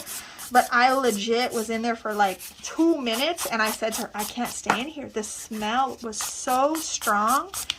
I just remember it like burnt my nose hairs. Like I could feel it like, oh, it was terrible. So I said to her, listen, I'm fine. I'll go sit outside in the car. I have no problem chilling and waiting for you. You go ahead and enjoy your pedicure. And then she got mad and that was the end of that. She didn't want to go in, but like I just couldn't physically sit in there. So that was my only experience other than there was another one. I won't say which one it was here in the city. When it opened up, you know, several of my clients had asked me about it, right? Because I, like you said, I don't do pedicures, so they were like curious, right? Because they do pedicures at this place. And I said, well, I don't know, like it's brand new. I haven't really heard anything yet, whatever. So I had happened to be near it one day and I had done my own nails and I just had on a French white acrylic and I had hand painted some little flowers on my ring fingers. And so for me, an indication of what I would consider a chop shop, to me, an indication is when they say they do powder gel. Solar gel. Or solar nail. Oh, right? solar nails, yeah. Yeah, solar nails. So I looked at the menu and I said, yeah, and, you know, I'm just kind of thinking about switching nail techs. So I, you know, she gave me her menu and I said, I noticed it said solar nail and acrylic, right? The acrylic was cheaper. And so I said, oh, so... And they also had gel on there. So I said, solar nail and acrylic. What's the difference? Like, what is solar nail? And she said, I said, is it like acrylic? And she said, no, it's solar. Comes from the moon. Right. And so I said to her, I said, oh, but what product is it? Like, I know that's the name of it, but what product is it? Is it gel? Is it acrylic? And she's like, no, it's solar. And I remember saying to her, like, from the moon? Like, what do you mean solar? I don't understand. And she kind of got frustrated, which I understand. That was probably a cheeky response from me. And she went over and grabbed 2 little jars with monomer in them and said, you see this one? This is solar. You see this one? This is acrylic. And they looked exactly the same. I said, oh, okay. So I said, well, what would you recommend? Like, what's your best seller? Like, gel, acrylic, solar? And she said, oh, solar. And then she looked at my nails and she said, oh, yeah, and you see your flower here? This is how did she say it? This is airbrush. We hand paint our flowers here. And I said, no, she hand painted this as well. This is a hand painted flower. She said, no, I can see it's airbrush. We do all hand painting. And I just said, oh, okay. So to me, for me, you know, people have asked me, well, how do I know if it's a chop shop? There's a few indicators for me, like I said, the solar nail thing and the acrylic thing. Now listen, if you're going to offer acrylic in your salon, which is obviously going to be a lower grade product with probably MMA in it, which is not supposed to be used. And your MMA fighter? No, methyl methacrylate. And you're also going to offer, say, solar nail, you know, which is C&D's product. Be honest about the fact that, like, they're not the same. Because one is way cheaper, so clearly it's not the same. And also, you know, it's not the same in the sense of quality, but they are both acrylic. Don't try to market solar nail as something it's not. And to me, if they're going to lie to you about that, what else are they going to lie to you about, right? They claim to have an autoclave at this one. Do they use it? Do you actually use it? Do you actually clean your implements? Like, if you're gonna lie to me about what products you're putting on my fingers, because as we, you know, as nail techs, I'm sure everybody who's watching who has been a nail tech for any amount of time has had a client come in at one point who has said they have gel on their nails and it's acrylic. So the nail tech or the salon charged them for gel, which is more, and they just put acrylic on and said it was powder gel. So your client they're being duped, right? I don't like that. That to me is, why lie? Like, if you're going to offer a lower grade product, just say, yeah, we have this product here. It's just a lower grade product for people who can't afford the other one. Oh, I can accept that. I can't really accept that it's methacrylate because that is not meant and safe for the nail, but be honest, you know, just be honest. There's no such thing as freaking powder gel. Like, same with the dip nails. Ugh. And they're not safe. People think dip nails. Well, dip nails are fine. There's nothing wrong with dip nails, but it's just acrylic. The same for everybody? Oh, well, yeah. I mean, if your clients wash their hands and stuff, like, I sprinkle glitter on clients' nails, right? And I don't throw all that glitter away that lands on the table. True. You know, if you get your clients to wash their hands, but are they getting their clients to wash their hands? Yeah. That's the problem, right? Or sanitize. No, the problem with dip nails is, again, they market it as it's some freaking magical thing, and it's just acrylic and glue, essentially. It's nothing fancy. I'm fancy, though. I'm fancy. That's all they need. Well, these are fancy nails. And we're bringing in New Year's Eve together. We are. Yes, it's New Year's Eve, you guys. Shanae is my last client. I'm her hot date. I am not doing anything. The bathtub is calling my name with my Lush bath bombs that one of my clients gave me. Yes, I'm very excited. I do love Lush. I never buy it for myself, but every year at Christmas, at least one client buys me Lush. Do we even have a Lush here? Yeah, apparently. In the in the Cornwall now. I have not been to the mall forever because of, I have not been to Cornwall Centre since COVID. The Rona. The Rona. The Omarion. Oh, the Omarion virus? Or no, what's Omicron? No. Omicron. Omicron. Omicron? I don't know. Oh, Omicron. Omicron. O-M-I. Whatever it is, it's not a good thing. C-R-O-N. We don't like it. We need you to go. We need you to go. Vacate the premises. Yes, absolutely. Especially because I'm trying to have a hot girl summer every summer. Woo, yes. You know, and I just want to, like, you know, travel and get back to like normal life. Like, I do have a chop shop story from Atlanta though, with a very popular. No, don't say the name. I'm not going to, but this is a very popular nail tech. So I had gone to Atlanta, and usually I would come back in time for my nail appointment, and so I had to stay over a little bit longer. And so I went to this person's salon, and I was so excited because I was like, oh my god, like, she's like got so many followers, she's amazing, she does such cool work, and I like really like out there nails usually, especially in the summer. So I was like, I'm gonna get good nails. So I walked in, and no sooner than I walked in did I walk out, because she was snapping people's nails off and like ripping them off, like taking something and like literally ripping underneath. And I was like, we're not doing that. Yeah, I was like, we're not doing that with these. No, we're not. No, we're not. And I got back in the car, and my partner was like, what's going on? And I'm like, nope, just today, take me back to Canada. We are not doing that. I was so scared. I had another client too who went to LA, I believe it was, and went to a salon, a very well-known salon, and what the things that she told me, I was like, what? Because I followed them as well, and was like, we were so excited when she told me she was going and she had booked an appointment there. I was like, oh my god, girl, I'm so excited. You might even see a celebrity. Like, yes, so excited. And then, oh my gosh, I won't even get into details of what she told me, but it was not good, and I will tell you that I wouldn't go there myself. But yeah, so very just, I don't know, it's crazy. You know, you see all of these, you know, celebrity nail techs and celebrity things on social media, and sometimes I don't know, you guys. Like, it's all smoke and mirrors sometimes. Smoke and mirrors. That's what my dad would say. It's smoke and mirrors. Smoke and mirrors. But there are a lot of amazing nail techs out there. Like oh myself. my gosh. Just kidding. Myself. I'm a self-taught, remember? Oh, Oh, one yes. of these times I'm gonna do Jen's nails. Oh yes, we have talked about. Oh my god, you guys! Right now, you're looking at my nails like they're like 7 weeks old. They are terrible. I have not changed them in forever. Yes, I've had the same nails on for so long. I've redone my middle fingers because on Christmas Eve I was cleaning my house like a mad woman, because actually the day before Christmas Eve my wallet got stolen from a grocery store here. So early in the morning Christmas Eve, instead of cleaning my house and getting ready for my family to come over, I was making phone calls to police and I don't know, the credit card company, because they stacked up my credit card and all the things. So anyways. They used your credit card? Yes. So then I was rushing to clean. And you know, when you're doing this, the thing that I always, tell my clients, be careful when you're washing, when you're doing this, because you're going to hit your middle finger. Yeah, I did that on both hands and popped both of them. And now on my right hand, my pointer finger has also been popped, and my ring finger. So they are well due. Can you say popped again? Popped. Okay, good. I'm doing them tomorrow. So they are looking. What color are you going to do?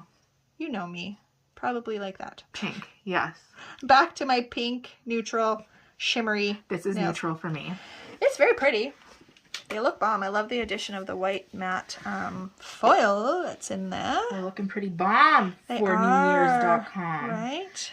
That's crazy. I never knew that happened to you. I'm really sorry. Yeah, it was really my fault. So the people watching won't know what I'm talking about, but we have a grocery store here called Superstore. I'm sure they're all over Canada. So they have 2 conveyor belts at the end of each till. So when, one client's packing their groceries, they can start on the other client. And so, or client, I should say, I guess. Customer, not client. They're not at a nail salon. Right? And so I had pulled my cart up to the conveyor belt, and the part where the kid sits in the cart, I had my purse there and it was facing outward. And so I thought, well, I'm going to take my wallet out of my purse, because I didn't want somebody to walk by and snatch my wallet out of my purse. So I put it on the conveyor belt, and then Miss Jen walked out of Superstore and left her wallet on the conveyor belt. This was about 6:30 p.m. And then at 4 in the morning on Christmas Eve, I woke up and was like, ooh, I want to check my credit card so I can see how much I owe, because I want to pay it off. And when I opened up my app, it said, your account has been frozen. And so then I was like, what? And then I went in my email and it said at 2:30 in the morning, there had been fraudulent, suspicious activity. So they suspended my card. And yeah, so I called. And so I honestly think I'm being an investigator. We're investigators. We're investigators. So I left it there at 6:30 p.m. The grocery store closed at 11. The card didn't get used till 11:30, so I firmly believe that it was either the cashier or somebody. She maybe took it to customer service and put it in there wherever they put stuff like that, lost and found, and somebody else took it at the end of their shift. Because you cannot tell me that my pink wallet sat on a black conveyor belt for 5 hours and then somebody took it. Right. Because you're going to use it right away, right? You're not going to take it home and let it sit there for... So I phoned the police because the credit card company said it had to call the cops and make a statement. The cops said, if you can get video surveillance, that would be great, blah, blah, blah. So I called back to the grocery store, and the manager there said I had to make a statement to loss prevention in order to see the surveillance, but he had no idea when they were coming in or if they were coming in. It was honestly just a bunch of bull crapaloni. So I did not get the video surveillance, because then it was Christmas Eve, Christmas Day, Boxing Day. I was busy, and then I've been working like crazy because I'm going on my holiday. So I don't know who done it, but they spent $700 on my card before it got, figured out. And I had so they gave the location. They only had the postal code, so they bought pizza first. They were hungry. They bought pizza, and then they spent $116.60, then another $116.60 like a minute later, then $50 a minute later. Then they went to a next location, which I just have a postal code, and They spent another $116.60 and then a $50 and a $40 or something. And so my cousin's wife, who I was with on Boxing Day, said it sounds like a carton of cigarettes maybe for $116.60. So she's like, I think they were just buying cigarettes or whatever. So anyways, they got $100 cash out of my wallet also. But the worst part, honestly, is that I was trying to remember everything that was in my wallet. Right. Like all my cards. I had to get a new health card. They have my driver's license with my picture and my address on it, right? So that's like not cool. That freaks me out. So yes, and on top of it, I'm leaving for the US. Right. Right. So I was like worried, and the credit card company said I would have a new card before I left, and I haven't got it yet. So I'm hoping she's gonna be in the mail in the next few days, because otherwise I'm not gonna have a credit card for when I go on my trip. Anyways, so that was my story. So I'm just gonna show you guys here. I made my own cuticle oil, and I put a little bit of shimmers in it because, you know, I'm a little extra like that. So I used fractionated coconut oil, vitamin E oil, all organic, and organic jojoba oil. I don't have measurements because honestly I just poured it in and shook it up and poured some shimmer in, and I also scented it with mango, pineapple, and coconut. So yeah, let me know how you like the smell, Miss Chanel. Okay. Because I love it. And also let me know if you have any kind of like allergic reaction, because Let me know if you die. I don't think you will, because it's all organic and you know, cosmetic grade whatever shimmer and cosmetic grade. Oh, this smells so good. Scents. Yeah. You want to make me a big bottle so I can use it after the shower? Maybe one day. Oh, you said put it on your body. Put it all over. I need an extra large tub. The body. All right, let's give them a real good view of what these look like. Yeah. Ooh, you guys, they look pretty awesome.